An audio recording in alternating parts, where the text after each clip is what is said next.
I suppose the most fascinating question in the whole world is, who am I, or what am I? Because, as I've suggested in several of the previous talks, the seer, the knower, the one whom you are is the most inaccessible of all experiences, completely mysterious and hidden. And yet,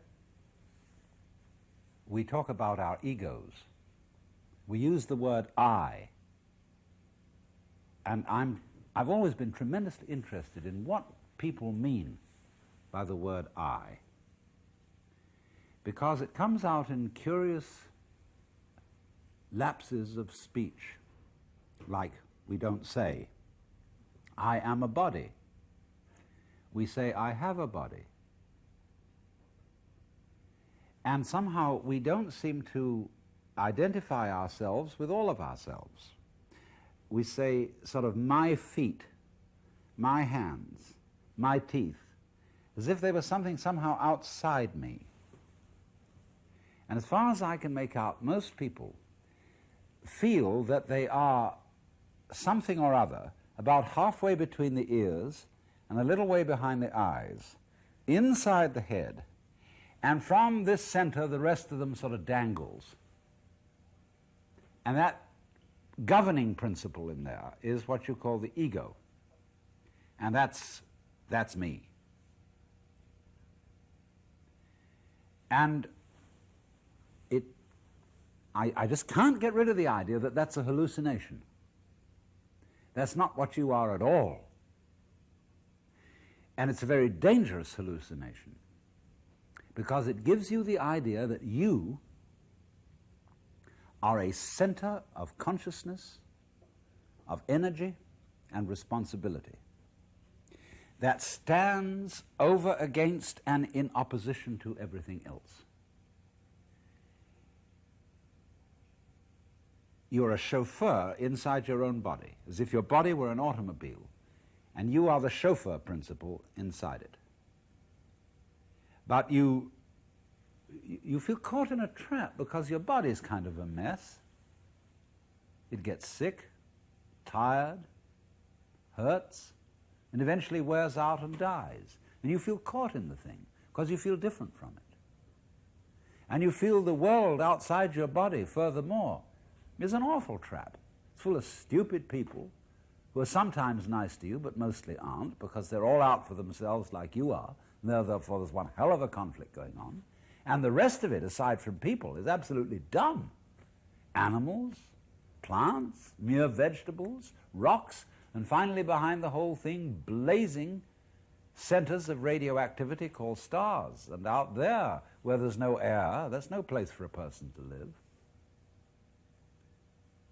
And so we have come to feel ourselves as centers of very, very tender, sensitive, vulnerable consciousness, confronted with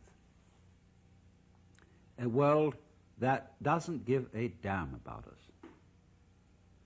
And that therefore we have to pick a fight with this external world and beat it into submission to our wills. And so we talk about the conquest of nature.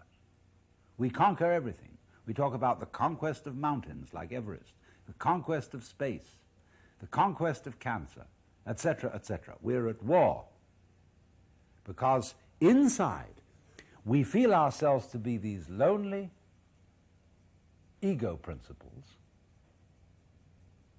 trapped in, somehow inextricably bound up with a world that doesn't go our way, unless somehow we can manage to force it to do so. Well, now, as I have said, I feel that this sensation of ourselves as an ego is a hallucination. And I feel, let me say, as against this completely false conception of ourselves as an ego inside a bag of skins, that what we really are is, first of all, We are the whole of our body. Beyond that, however, the body, although it is bounded by a skin, and I can say differentiate in a way between my outside and my inside, although is this part here outside or inside? It gets a little tricky there, doesn't it? But my body cannot exist except in a certain kind of natural environment. Obviously, it requires air, and that air must be at a certain temperature. It requires nutrition. It requires, therefore, that it be on a certain kind of planet, near a certain kind of warm star, spinning regularly around it in a harmonious and rhythmical way, so that life can go on. And all that arrangement is just as essential to the existence of my body as its own internal organs, as, say, my heart, my brain, my lungs, and so forth. So there really is no way of separating myself as a physical body from the natural environment in which I live. Now, that means that I, as a body, go with my natural environment in the same way exactly, say, that bees go with flowers. Bees look very different from flowers. The flower grows out of the ground, colors and perfumes the air. The bee is independent and buzzes around and flies. But where there are no bees, there are no flowers, and where there are no flowers, there are no bees. They go together. And in that sense, they make up a single system. Substitute for the word system the word organism. A single life form, a single individual, bees and flowers, however different they look. Now, naturally, my feet look very different from my head, because the strings joining them. And therefore, we say, well, it's all one, obviously. But yet they are very different, but they're both me. And the feet and the head, though different, are like the bees and the flowers. They go with each other. So, therefore, if I'm to define myself in a scientific way, I will find that if I am to make a clear description of my body, my organism, my behavior, and say what it's doing, I find that I cannot describe what my body is doing unless I also describe the surroundings, the environment in which it is doing it. In other words, it would be meaningless to describe myself as walking if I didn't describe the ground. Because if I didn't describe the ground, my description of walking would simply be of a person swinging his legs like this in the middle of empty space. That wouldn't be walking. I have to describe the ground in which I walk. So what I am is a transaction or an interaction between this organism and its surrounding environment, and they go together and they constitute what we call in physics a unified field, for which we at present have only the very awkward name organism environment. You know, put it all together. That's what I am, from a purely physical, scientific point of view. It may involve many more things than that, but so far is enough. I am an organism environment, but that's not what my ego feels like. That's not the average commonsensical conception of I. Because I is associated with the organism and not with the environment. It is opposing the environment, and furthermore, it is not associated with all of the organism. Because, as I said, the ego tends to regard the rest of the organism as the chauffeur to the automobile. Well, how do we get this false sensation of being an ego? Well, it seems to me that it's made up of two things. And the first thing we have to understand, which I have explained before on a previous talk, but it's worth going over it again, is that in the course of civilization, we make a confusion between our ideas and words and symbols about the world and the world itself. You know, the general semantics people founded by Dr. Korzybski, they have a little song. Oh, the word is not the thing, the word is not the thing, hi-ho the dairy-o, the word is not the thing, because obviously you can't get wet in the sound water. So, the image, the idea, the symbol, the word is not the reality. So the ego, what we feel as I, consists of two elements. Number one is our image or idea of ourselves. This is made up mostly of things that other people have told us about ourselves, or by looking at ourselves in a mirror, or by listening to ourselves played back on a tape recorder or television, and we get an image of ourselves. When I was a little boy, I remember I had a friend up the street called Peter, and I admired Peter very much. Sometimes I came home and I imitated Peter's behavior. And my mother said to me, "Alan, that's not you, that's Peter." Because you see, she was giving me an image of myself. And when I did anything terrible, she said, "Alan, it's just not like you to do that." See, she was busy building in me an image, an idea of the kind of act I was supposed to put on, the kind of person I was supposed to be. And you know the word person comes from the Latin persona, which means that through which, per, sonum, the sound goes. And it referred originally to the mask worn by actors in classical drama, because those masks had megaphonic mouths, so that in the open-air theatre they would project the sound. So the persona, the person, is the mask, is the role you're playing.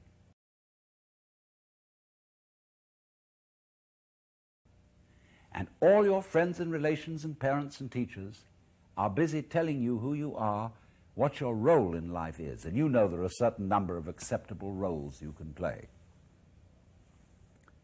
So, first of all then, your sense of I is your sense of who you are, whether you're a tinker, tailor, soldier, sailor, rich man, poor man, beggar man, thief, whether you're a clown type, a strong, silent man type, a clinging vine, feminine type, etc., etc. We can name dozens of them. But you identify yourself with a certain way of acting. It's quite complicated, but nevertheless, there's a certain way of acting with which you identify yourself and which constitutes your image.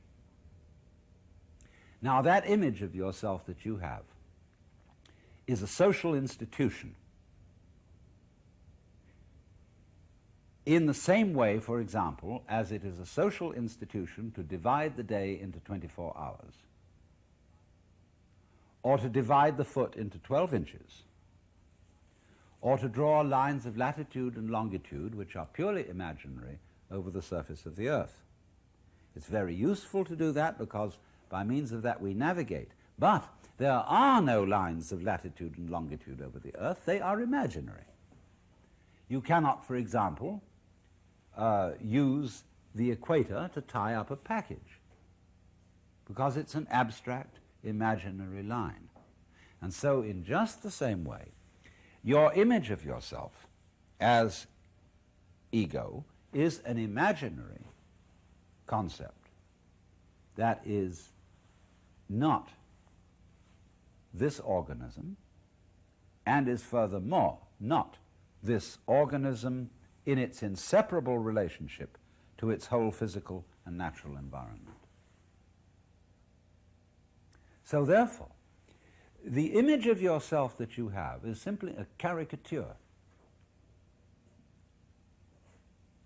Just when we make a caricature, say of Adolf Hitler, and we pull down the hair and put a comb instead of a mustache, you know, we just associate Adolf Hitler's image with the shock of hair and the toothbrush mustache.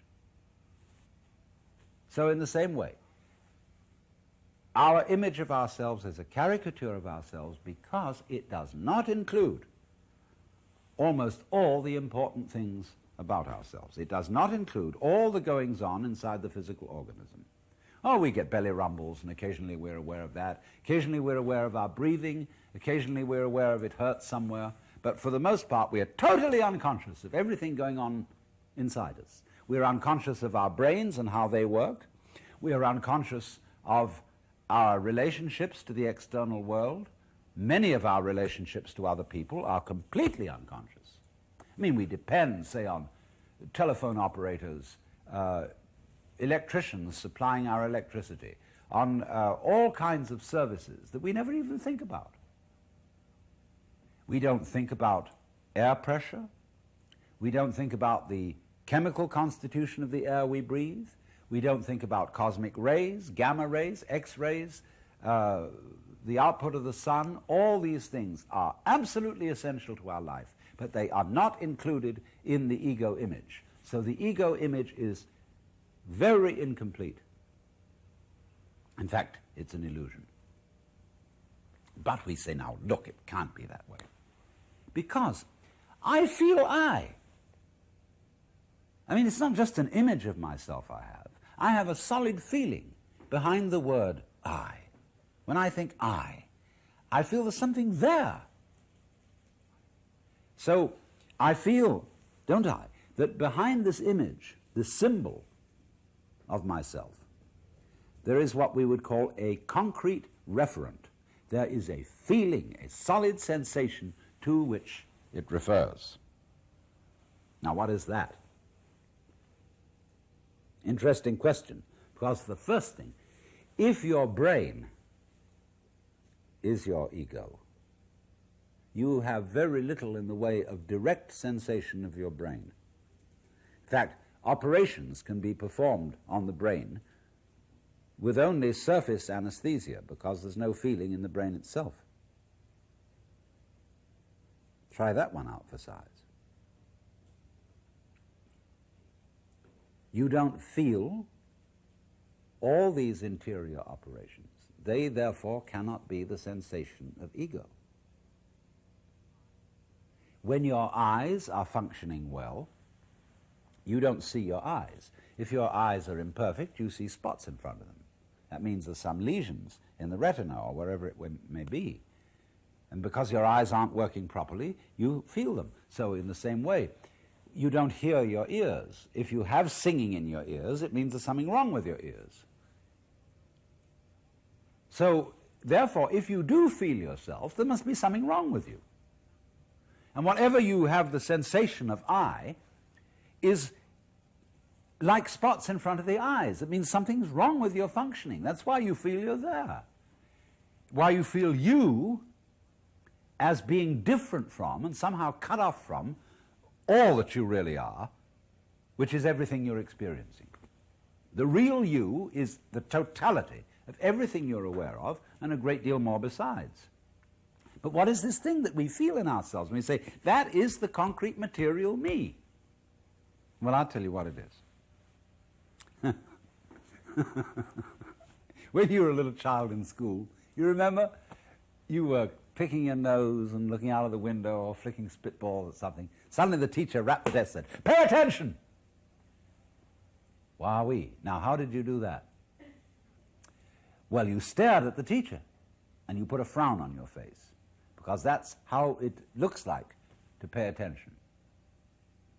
And when the teacher sees all the pupils in the class staring at her or him and frowning, then the teacher is consoled and feels that the class is paying attention. That this class is doing nothing of the kind. The class is pretending to pay attention. Right, so you're reading a book. There's some difficult book you have to read because it's required. And you're bored to death with it. And you think, well, I really have got to concentrate on this book. And so you sort of glare at it. And you try to force your mind to follow its argument, and then you discover you're not really reading the book, you're thinking about how you ought to read it. What do you do if I say to you, now look, take a hard look at me. Would you please take a hard look at me? See, take a real hard look. Now what are you doing? What's the difference between a hard look and a soft look? Why? With your hard look, you are straining muscles around your eyes. And you're starting to stare. Now if you stare at a distant image, like a clock far away from you, you make the image fuzzy. If you want to see the clock clearly, you must close your eyes, imagine black for a while, and then lazily and easily open them, and you'll see the image. The light will come to you. And what do you do if I say, now listen carefully, listen very carefully to what I'm saying? You'll find you're beginning to strain yourself around your ears. Golly, I remember in school, I had a boy who couldn't read sat next to me. And he wanted to convince the teacher that he really was trying to read. So he would say, run, spot, run. No, and he was using all his muscles. Well, what have they got to do with reading? What is straining your muscles here to hear, straining your muscles here to see? What has that got to do with seeing? Nothing. All right, supposing somebody says, okay, now, you've got to use your will. You've got to exercise strong will. That's the ego, isn't it? What do you do when you exercise your will? Or they say, grit your teeth, clench your fists. See, so you grit your teeth, you clench your fists, or if you want to stop wayward emotions, you go uptight. You pull your stomach in, or hold your breath, or contract your rectal muscles. Huh? Like this. But all those activities have absolutely nothing to do with the efficient functioning of your nervous system. Just as staring at images makes them fuzzy, listening hard, all this muscular tension around here distracts you from what you're actually hearing. Gritting your teeth has nothing to do with courage. All this is a total distraction, and yet we do it all the time, and therefore we have a chronic sensation of muscular strain, the object of which is an attempt to make our nervous system, our brains, our sensitivity function properly, and it doesn't work. It's like, you know, taking off in a jet plane. You've gone zooming down the runway, and you think this plane has gone too far down the runway and it isn't up in the air yet. So you start pulling at your seat belts to help the thing up. It doesn't have any effect. And so in exactly the same way, all these muscular strains we do, and have been taught to do all our lives long, so that we look as if we're paying attention, we look as if we're trying. All this is futile. But the chronic sensation of strain is the sensation to which we are referring as I. So our ego is what have you, an illusion married to a futility. It's the image of ourselves, which is incorrect, false, and only a caricature, married to, combined with, a futile muscular effort to will to be effective. So then, what do we do about that? I mean, wouldn't it be much better if we had a sensation of ourselves that was in accord with the facts? And as I tried to explain in the beginning, the facts, the reality of our existence, is that we are both the natural environment, which ultimately is the whole universe, and the organism playing together. Why don't we feel that way? Why, obviously because this other feeling gets in the way of it. This socially induced feeling, which comes about as the result of a kind of hypnotism exercised upon us throughout the whole educational process, has given us a hallucinatory feeling of who we are, and therefore we act like madmen. We don't respect our environment, we destroy it, but, you know, exploiting and destroying your environment, polluting the water and the air and everything, is just like destroying your own body. The environment is your body.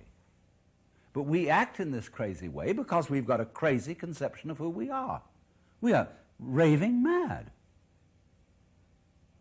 Well, you say to me then, all right, how do I get rid of it? And my answer to that is that's the wrong question. How does what get rid of it? You can't get rid of your hallucination of being an ego by an activity of the ego. Sorry, but it can't be done. You can't lift yourself up by your own bootstraps. You can't put out fire with fire. And if you try to get rid of your ego with your ego, you'll just get into a vicious circle. You'll be like, say, worry, and then worries because they worry, and you'll go round and round and get crazier than ever. The first thing to understand, when you say, what can I do about getting rid of this false ego, is the first answer is nothing. Because you're asking the wrong question. You're asking, how can I, thinking of myself as an ego, get rid of thinking of myself as an ego? Well, obviously you can't. Now we would say, well, then it's hopeless. No, now wait a minute. Don't go so fast. It isn't hopeless. You haven't got the message, that's all. If you find out that your ego feeling, your will, and all that jazz, cannot get rid of that hallucination, you found out something very important. Because you, in finding out that you can't do anything about it, what you have found out is that you don't exist. That is to say, you as ego. You don't exist, so obviously you can't do anything about it.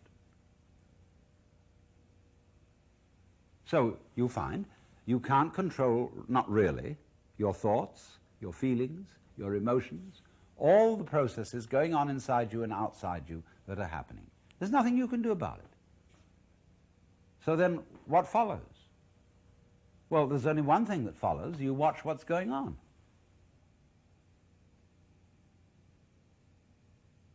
You see, feel this whole thing happening, and then suddenly you find, to your amazement, that you can perfectly well get up, walk over to the table, pick up a glass of milk and drink it.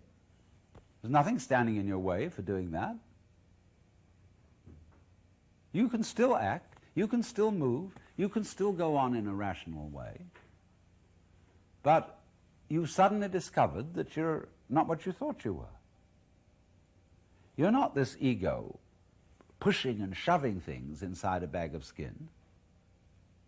You feel yourself now in a new way, as the whole world, which includes your body, everything that you experience, is going along. It's intelligent. Trust it.